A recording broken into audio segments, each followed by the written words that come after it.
students, I hope you're having a great day today. My name is Torres and I want to take a moment to thank you for joining me for a little Psych 101. This video is part 3 of the Research Methods series.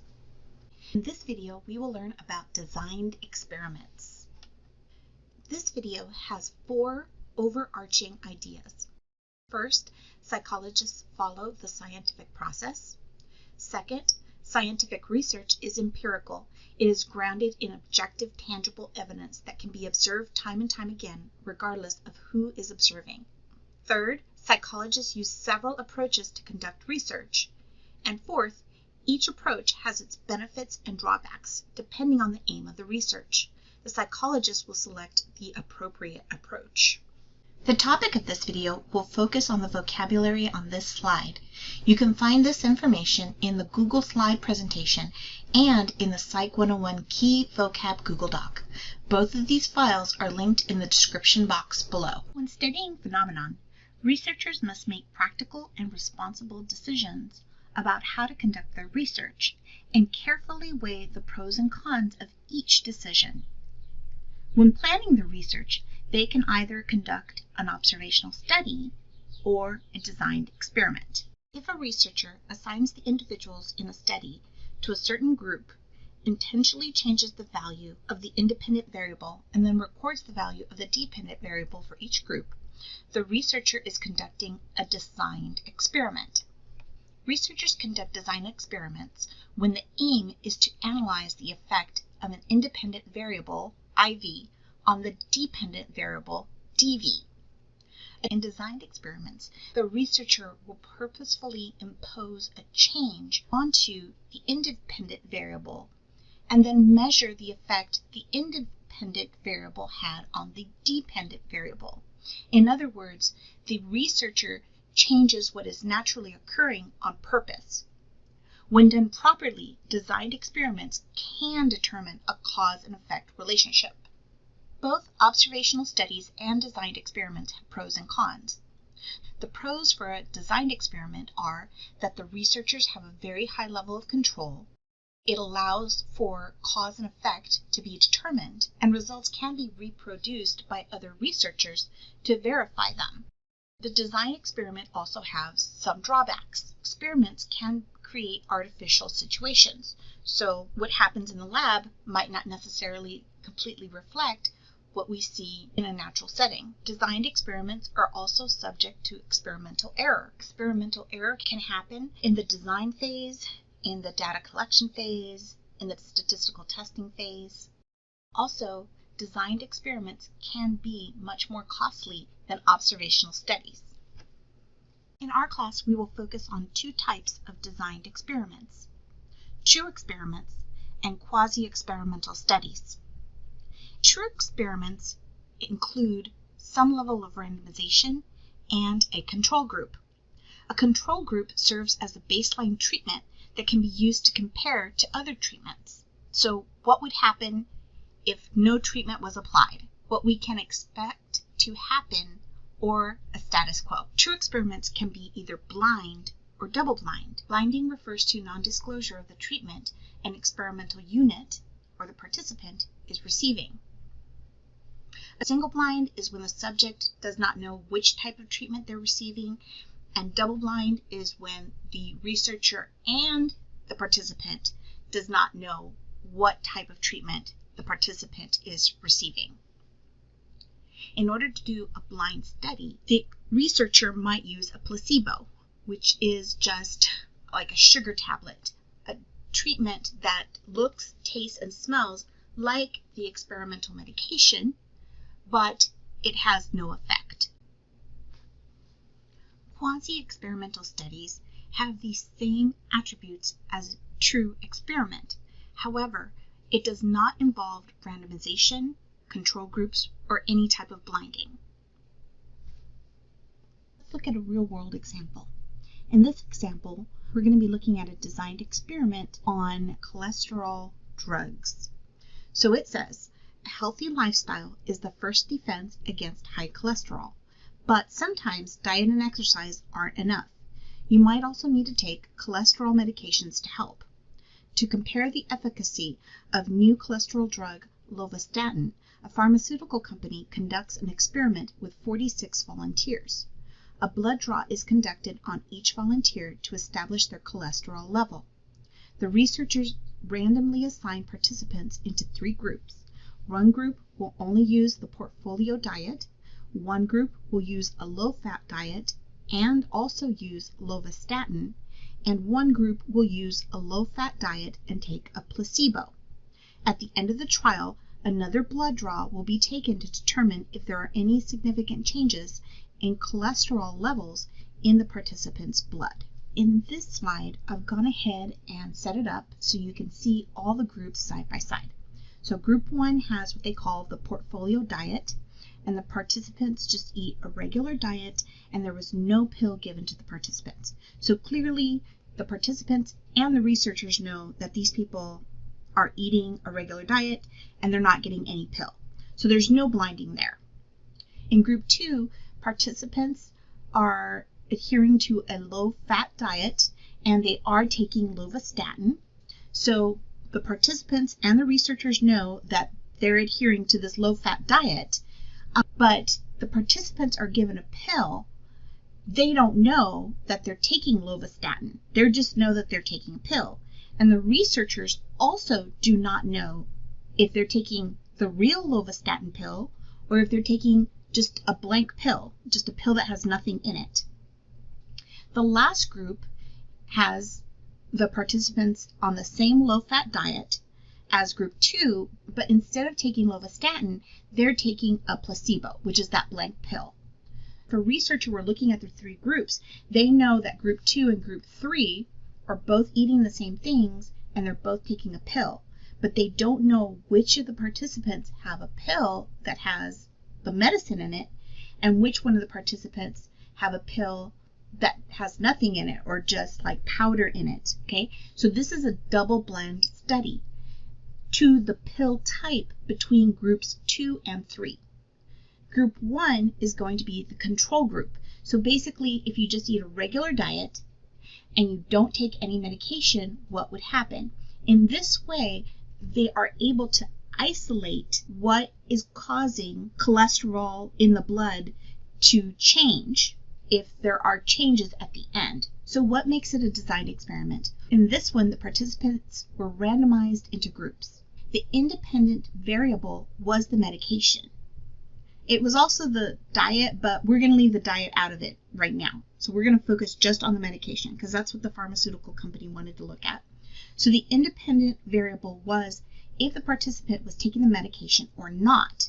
The dependent variable was going to be what level of cholesterol was in their blood in the second blood draw. Did it increase or decrease from their original blood draw? The control group was the portfolio diet. So basically, if nothing changed, if these people kept using this portfolio diet, regular diet, whatever it was, what would be the effect, if any? In this situation, there were 2 experimental groups. One was the placebo group. So if the placebo group's cholesterol decreased, then it could only have been because of the diet, because they were not taking the lovastatin, right? If the lovastatin group was the only one that had their cholesterol decrease, then it was definitely the lovastatin that had some level of effect. So regardless of how they compare the groups to one another, they're looking for significant differences between groups to further isolate what is the cause to the effect. Let's look at another example. The English department of a community college is considering adopting an online version of the freshman English course. To compare the new online course to the traditional course, an English department faculty member randomly splits a section of her course. Half of the students receive traditional course and the other half is given an online version. At the end of the semester, both groups will be given a test to determine which performed better. The professor randomly selected students to put either in group 1 or group 2. Group 1 is the traditional course. So in this group, the participants would attend their English course in person. They would go to class as usual.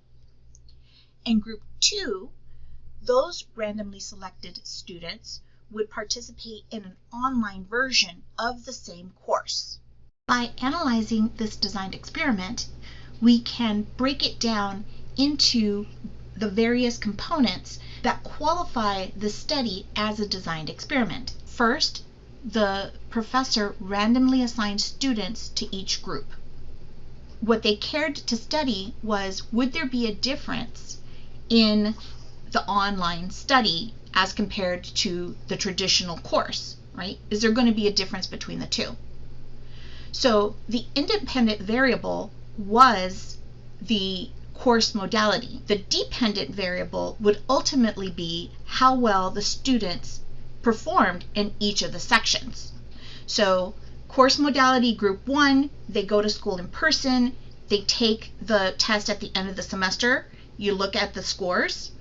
Group 2, they attend the course online at the end of the semester, they take the test, and you look at their scores. And then you can compare those two scores to see if there was a statistically significant difference.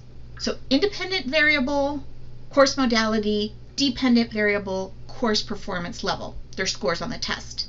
What stayed the same was that traditional course, group 1. So that was the control group. The experimental group, where something different was happening, was the online course, or group 2. There was no blinding in this experiment because the researchers and participants will know what type of course a student is attending, which one they're enrolled in. Now that we've had a chance to look at a designed experiment using typical science examples, let's look at how this translates to a psychological designed experiment. And I want to look at the experiments done by Henry Harlow. Harlow's work focused on attachment, mothering, and love. His findings suggested that nurturing an infant is a greater determining factor in healthy psychological well-being than any type of physiological factors like food. When Harlow started his experiments, it was 1930s and 40s. So at that time, it was believed that babies attached to the mothers because the mothers provided them with food. If the mother did not provide them with food, then there would be no attachment. Harlow argued that after a mother's breast milk dries up, the child still loves their mother. Therefore, the food was not part of the attachment. Food was a factor that existed alongside whatever was making the child attach. When Harlow started his research at the University of Wisconsin in Madison, he had planned to actually study rats, but for some reason he wound up with rhesus monkeys, which is a small, agile breed of monkeys. Initially, Harlow was studying monkey IQ and was trying to devise a test to measure monkey intelligence. But as he worked with the monkeys' minds and their head, he started wondering about their heart. Harlow would separate the infant monkeys from their mothers and peers, and this is how he stumbled onto this experiment. First, he randomly placed the monkeys into either group 1 or group 2. In group 1, the monkeys were placed in a cage that had 2 surrogate mothers, like in this picture. One mother was called the terry cloth mother, and it was a soft, warm blanket, but it did not provide any food to the baby monkeys. The other mother was a cold metal mother, but it did provide food to the baby monkeys. Group 2 had an identical setup, except for one main difference. Now, the terry cloth mother was still the soft, warm mother, but this time the terry cloth mother was providing food to the baby monkeys. The wire mother was just cold metal and did not provide any food to the baby monkeys. Harlow soon observed that the monkeys would spend far more time clinging to the terry cloth surrogate mother, even when the physical nourishment came from the bottles in the bare wire mother. So the group 1 monkeys, the ones that got the food from the wire mother, would spend most of their time with the soft mother and only go over to the wire mother when it absolutely had to eat, and then return quickly to the cloth mother. In the second group, group 2, where the cloth mother fed the monkey as well, they spent pretty much all the time with the soft cloth mother. So even when the food was coming from wire mother, the monkeys seemingly attached more to the warm cloth soft mother. The monkeys were getting something from the warm cloth mother, like comfort or security, whether it fed it or not, that they were not able to get from the wire mother. In subsequent experiments, Harlow placed the monkeys in a cage. Some of the monkeys would be randomly assigned to a cage with only a wire mother, and the other ones would be in a cage with only the cloth mother. If the monkeys were frightened by some strange loud noise, then the monkeys would run to make contact with the terry cloth mother, and they would rub against the terry cloth mother and eventually calm down. In contrast, monkeys that only had a wire mother did not go to the wire mother if it was scared. If there was no terry cloth mother in the pen, the monkeys would throw themselves on the floor, clutch themselves, and rock back and forth and scream in terror. By deconstructing Harlow's monkey experiment, we can again identify parts of a designed experiment. First of all, Harlow randomly selected the monkeys that would go into each type of cage. Next, the independent variable was the type of isolation that the monkeys had. So, for example, they both had the cloth and wire monkey, and the difference would be like who had the food. So whether it was the wire mother that had the food or the cloth mother that had the food. And what they measured in each one of those situations was the amount of time that the monkey spent with each type of mother.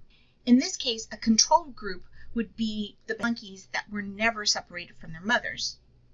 The experimental group were the monkeys that were separated from their mother at an early age, so the monkeys in the experiment. This study had no blinding.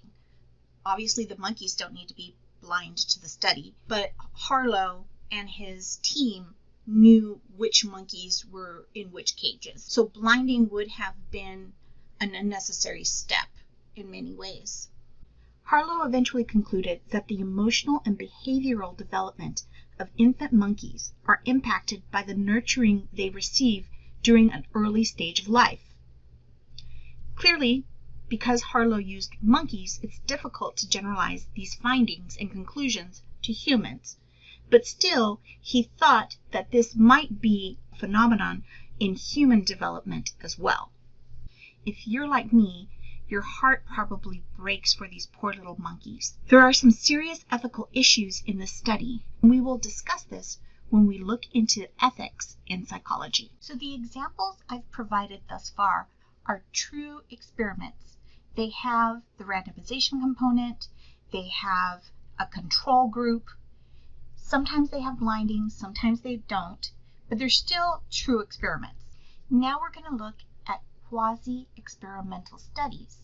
The main difference between a true experiment and a quasi-experimental study is that there is no randomization. There's no way to randomize the participants into groups. In this example, I want to look at LAZAR'S brain activity and meditation study.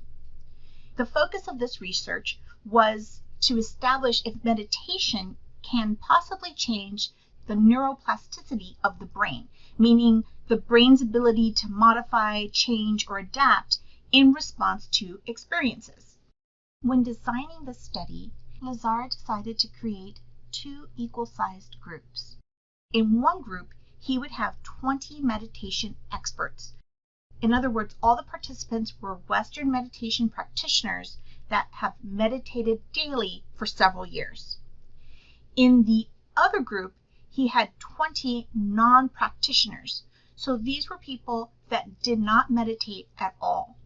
To look for differences in neuroplasticity, he decided to use the anatomy of the brain, knowing that the prefrontal cortex of the brain plays a central role in cognitive control functions like influencing attention, impulse inhibition, perspective memory, and cognitive flexibility. He used an MRI machine and compared the structures of the brain of the two groups, and results showed that there were statistically significant differences in the cortical thickness between the meditators and control group, especially in the prefrontal cortex. Further, older meditators that had been meditating for the longest periods of time showed the greatest difference in cortical thickness as compared to the control group. Let's deconstruct LAZAR'S brain and meditation quasi-experimental study. First, there was no randomization for either group. Either a person was an expert or they were not. So there was no way to randomize those groups. The independent variable was the level of meditation, and the dependent variable was the size of the prefrontal cortex. The control group were the non-practitioners, people that did not meditate at all, and the experimental group would have been the meditation experts. The experts were the ones that had that characteristic that LAZAR wanted to study. In today's video, we learned that psychologists follow the scientific process. Scientific research is empirical. It is grounded in objective, tangible evidence that can be observed time and time again, regardless of who is observing. Psychologists use several approaches to conduct research. Each approach has benefits and drawbacks. Depending on the aim of the research, the psychologist will select the appropriate approach. For reflection, please take a few moments to consider the following open-ended question. How have designed experiments impacted your daily life? I'd love to get your thoughts in the comments below. That's it for this lecture. In the next lecture, we will discuss the role of ethics in psychology. Before you go, don't forget to like this video and subscribe to Stats with Torres for more Psych 101. Looking forward to it. Ciao!